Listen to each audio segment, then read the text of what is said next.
Hello guys and welcome back to my channel. Today in this video I'm going to check the Foxeer Monster Mini Pro FPV camera. In this video I'm going to go through its features, go through the OSD configuration, and I'm also going to take it outdoors and compare it side by side with the Foxeer Aero Mini Pro, the Foxeer Predator Mini, and the RunCam Micro Eagle FPV cameras.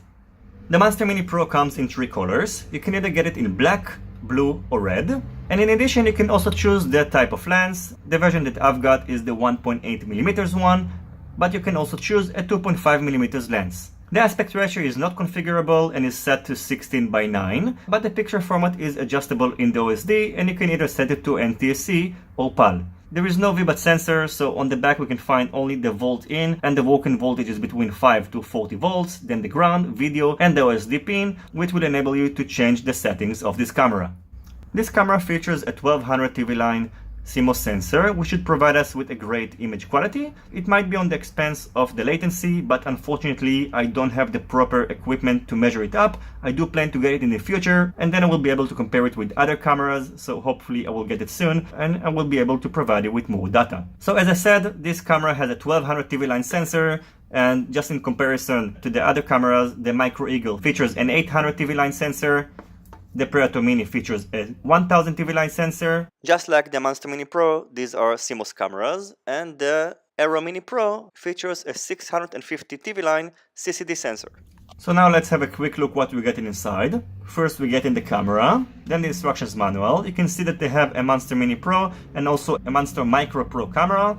This camera is not out yet, but I expect it to be out pretty soon. Hopefully I will be able to test it as well. And we get in this small box of accessories, and inside we get in pretty much the standard things, which are the mounting bracket, the wires and screws. We get in also another bracket and the OSD control board.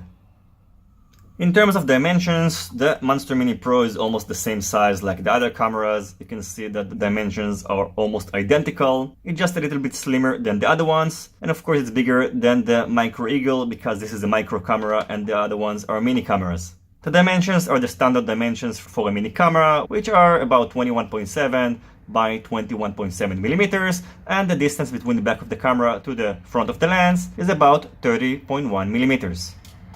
Let's weigh these cameras up. The Micro Eagle camera is of course the lightest camera between all these four, and it weighs 8.8 grams. Then the second lightest camera is the Foxeer Predator Mini, which weighs 12.2 grams. Then comes the Monster Mini Pro, which weighs 12.52 grams. And the heaviest camera out of these four is the Aero Mini Pro, which weighs 12.95 grams.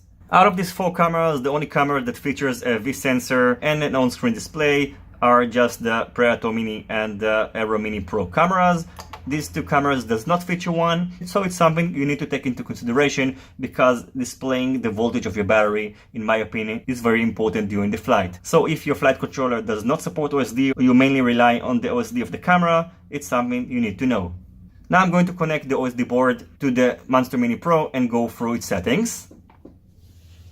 Opening the menu is done by short pressing the middle button of the joystick, and then we can see this is not the standard menu that we're used to. We can switch the screens by pressing the previous or next buttons, so in total we have 3 screens.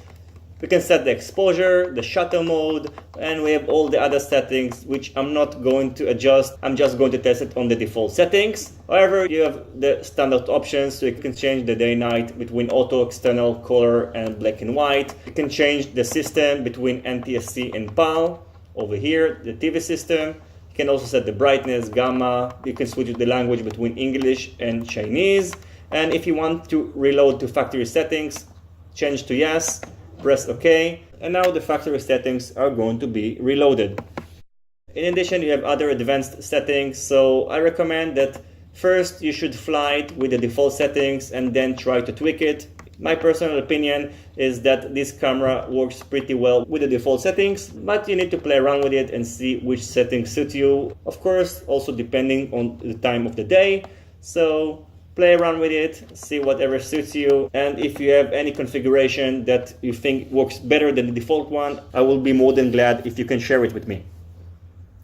So the next thing I've done is to mount the Foxeer Monster Mini next to the Predator Mini, the Mini Pro, and the RunCam Micro Eagle, and I took the cameras outdoors and compared the video side by side in different lighting situations. I hope you will enjoy the rest of this video, and as always, if you have any questions about any of these cameras, feel free to ask it in the comments section below. Don't forget to give this video a thumbs up if you liked it, and I'll see you soon on my next videos. Goodbye.